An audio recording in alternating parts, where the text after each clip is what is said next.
Yeah, Dan, you mentioned how Jeff Hafley is able to steal this from Brian Flores. I realize not everyone may be able to pull it off with the personnel, but is this a blueprint to try and defend Stroud and limit him going forward? Oh, 100%. Specifically without Nico Collins on the field. I said last week, even they scored 40, Nico was missed, and you saw it again. So if this Houston offense is still going to be relatively poor running the football on first down, they've had some explosives, but not consistent enough, and they get into those obvious passing situations. This offensive line since week one has struggled in obvious pass situations to protect C.J. Stroud. He's just covered up against it. Now this is two moments where teams are running this very specific scheme and having a ton of success doing it. Everybody will against. And his yards per attempt. Okay, so unfortunately, not a very super in-depth clip unpacking the Texans' perspective on, Texans versus Packers. So I really wanted to kind of emphasize my thoughts, because this is frustrating, because I'm always looking for more deep dives on the Houston Texans, and it just doesn't really exist that much, because I guess nobody cares apparently about the Houston Texans, even though they got a great quarterback like CJ Stroud, and the Texans are clearly a top contender. So I will try my best. But here's the reality. I think the Packers are a great team as well. And the Texans, CJ Stroud went 10 for 21, 86 yards, a 58 rating, and 4 yards per attempt, and 0 touchdowns.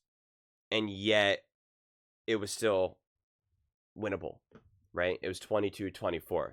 Now on the flip side, you could say that the Packers turned the ball over 3 times, and yet you weren't able to put up more than 22 points and weren't able to do enough. So I think this is what's kind of been interesting about the Texans. To me, this game shows me both positives and negatives, but both extreme. Like most games, you're going to see positive and negatives, but for me, these positive and negatives are like full volume, right?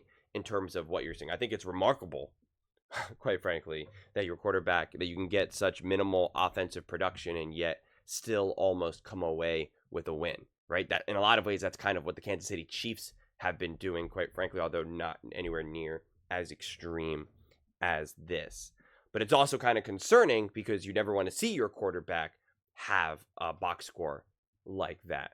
And it is troubling, right? You need that run game, you need that offensive line, and you need to adjust if he was, quote unquote, found out. What I really reject and what I hate, and this is what I've been hearing, is this idea that CJ Stroud is in a sophomore slump. And that's absurd. Like, that's absurd, because when you look at how CJ Stroud has been playing, what he's being asked to do, the throws that he's been making, he's been great. He's been absolutely great. It's just, this is one of those things that this team needs to kind of continue to evolve. They need to continue to find different ways to win. They need to find ways how to improve as the season unfolds. They have not been doing that right now so far, right? They have not evolved and have shown improvement week to week to week. They've kind of been stagnant. And yeah, losing someone like Nico Collins is devastating, right? That is absolutely going to hurt you, especially a second-year quarterback and a younger offensive coordinator in Bobby Slowick, right? When you lose such a weapon like that, the real force of your offense outside of course, your quarterback, it's going to be problematic. It just is. And many people, many coaches, and many quarterbacks, and many offenses would feel that, right? This whole idea that you should automatically be able to be resilient, or if you're really that great, you'll just be able to find a way or be resilient. It's just not 100% true. And look no further than, why would anyone pay for top offensive weapons then? Right? If you have the coach and you have the quarterback, then you would never have to go out and pay for a great running back, for a great wide receiver, a tight end, whatever it may be. You would say, oh, we got the coach, we got the quarterback, we're good, man. They can find a way. That's why they're so great. So we know that's just not 100% true. You want to see better production. You want to see your team be a little bit more resilient than, say, the Texans have shown right now. I think that's totally fair.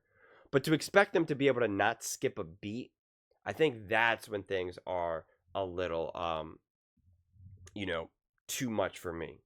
But right, you had a touchdown after the interception, but just dropped it, and then the kick out of bounds, right?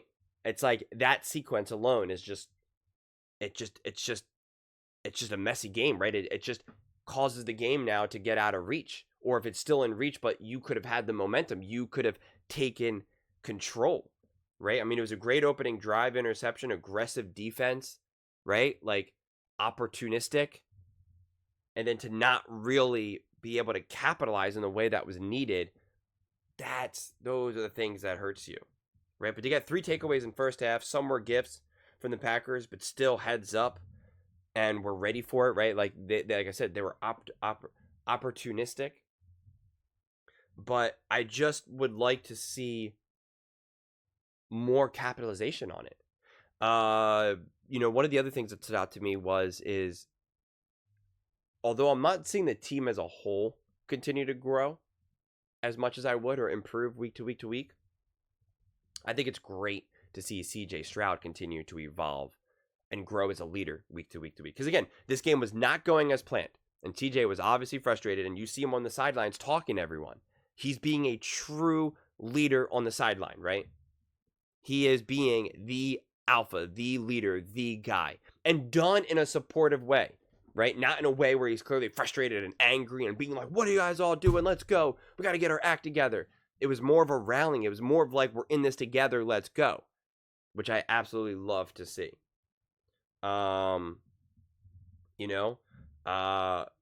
It's just, you have to figure out how can the Texans reach a point where they can play more complete fundamental football. Because this is what I had been talking about throughout this whole season. I said, my expectations for the Texans are through the roof. But they're not playing clean games, and they're not playing sound fundamental football. They're able to get away with some of these things because they are the Houston Texans, because they do got weapons. They do got CJ Stroud. They do got a great defensive coach, and they do got a great offensive coordinator. They're able to get away with some of these things. But I was like, you're not going to always be able to get away with it. And even in wins, when I mentioned that, a lot of Texans fans got angry at me. And this is a perfect example, right? Offsides on the final defensive drive. Like, it's just all of these little things that collect, right? Not being able to convert a touchdown, having to kick a field goal when you had it in your hands, kicking the ball out of bounds, right? Like, it's all of those things really catch up to you. Yeah, they had the run game going decent versus like a great defense for the Packers, a run defense for the Packers, but it was never able to set up the passing game. Never. Right, as we can see, 10 for 21, 86 yards. It was never able to get up. They had 142 rushing, which surprised me to a degree. But again, there's a difference between just having a run game and getting yards and being productive and using that run game in service of the game plan as a whole, right? So they were definitely intentional and trying to establish this run and get it going. But it just never set up, right? Just nowhere to go for Stroud. Pressure all day. Multiple sacks. And that's kind of what Orlovsky was talking about, right? 4 sacks on third down. That's going to crush you, right? Third downs are the life force of your offense. And then to take 4 sacks, those are key moments. That's what's going to, devastate you. But yeah. It's just, this was such a bizarre game for so many different ways. When you look at the score, if I said CJ Stroud is going to be 10 for 21, 86 yards and a 58 rating, and average 4 yards per pass attempt and 0 touchdowns, what do you think the score is going to be? And you're going to be like, oh my God, I don't know, man, like 35-0, a Texan 0. And you're like, no. You actually were winning up until the final seconds of the game. It's like, what? Really? And on the flip side, if I told you, dude, the Texans, they forced 3 turnovers against the Packers. What do you think the score is going to be? And you're like, oh, man, the Texans had to at least hang 30 on the Packers. And it's like, nah, they only put up 22 points. Jordan Love only had 86 yards passing. It's like, what? So you got to get to the source of all of that, right? And you got to figure out how to. It's interesting. I was going to say something, but I'd rather go in this direction because we've seen a few of these games, right? We saw this versus the Bills. We saw this versus even the Chicago Bears, where the floor needs to be elevated. The ceiling itself doesn't always need to be elevated. I've talked about this in previous videos with different quarterbacks and stuff about elevating of the floor versus elevating the ceiling. How some quarterbacks can really elevate the ceiling, but their floor is really low, or they can elevate the floor, but their ceiling can't go. And I feel as though that the Texans are in this place right now. They need to bring up the floor right now because the floor is what's hurting them more than not a ceiling. I know we talk about Nico Collins and Dan Orlovsky has pointed this out, that Nico adds kind of this big play, and when that big play is not there, it really kind of hurts the Texans, as well as if you take away the run game as well. But to me, the floor, when I see a box score like 10 for 21, 86 yards, like that's where the floor is too low. If the floor was 150 and 13, 14 for 21 and only 3 sacks on third down, that's the difference between winning and losing. Right? Like this is a perfect example of this because this game, you didn't need a 300 yard, passing yards for Stroud to be in this game. You didn't need that. He could go 10 for 21, 86 yards. I keep saying it, and 58 rating because it's really, really bad. I think it was the worst of his career. And yet you still almost won this game. So to me, it's not trying to figure out how do you get these big plays. It's how do we bring up the floor a little bit? How do we just move the chains when we need to? How do we just get a little bit easier throws for CJ? How can we protect him and not constantly make him to try to make something out of nothing, to be constantly under pressure? So, I think this team will evolve and will grow. And I think a game like this is actually good for them. Because like I said, I do think the Texans are a top team. And they obviously are not 100%. And they will be significantly better. But to me, this is where the Texans get a tough loss. An ugly loss for that matter. And I think it's going to force them to really double down and triple down on what needs to be done throughout the course of this season, right? The coaches are going to have to go all in, really get lost in the film. The players, they're going to really need to figure some stuff out. And that's when you're then banking on and betting on head coach, offensive coordinator, right? Defense, offense. What do the two brains of that team cook up in this situation to make this team continue to grow, evolve, and be better? That is more the question, more than saying CJ just needs to play better, right? Diggs needs to step up. No, to me, this comes down to coaching more than anything, right? Can they find a way? Can they come up with better game plans, better plan of attacks? What is the fundamental issue that they need to elevate from the floor? Is it actually the opposite of what I'm saying, and they need to raise the ceiling, because by raising the ceiling for this team, it actually elevates the floor, or it just minimizes the issues of the floor? It's definitely a possibility as well. There's really no direct right or wrong answer. But to me, it's the coaches need to get in the lab and figure it out. I don't have the answers. I'm not going to pretend like I have the answers. But this was always going to be a little bit tougher of a matchup, although not exactly how I thought this game was going to go at all. But make no mistake about it, I don't think anyone has to count out the Texans because of a 22-24 loss. But, yeah, you got to support your quarterback better. 10 for 21, 86 yards, 4 sacks on third down, right? Packers held the Texans to negative 2.2 yards per play on third down.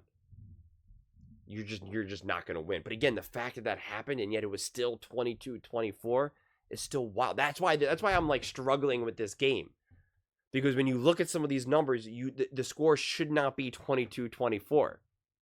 So again, that's what I'm trying to say. If you just raise the floor up a little bit, it's an ugly win, but it's still a win. Right? It's a tough one. It really is. It is. So, but those are just my thoughts. I'd absolutely love to hear yours. What do you guys all think about the Texans versus the Packers? how CJ Stroud played, how the Texans played overall. Let me know in the comments below. I read every single comment. So whether you agree with me or disagree with me, either way, let's get in some discussions. Let's get in some fights. But ultimately, let's just have some fun. And please do consider subscribing. We are building an amazing community here, and I'd absolutely love to see you part of it. I want to build something that we all genuinely feel connected to. Something that we're really excited to be part of. I think we're well on our way to doing it. And please don't forget to give this video a thumbs up, as it really does help with the visibility and the algorithm. Thank you so much, and see you next time.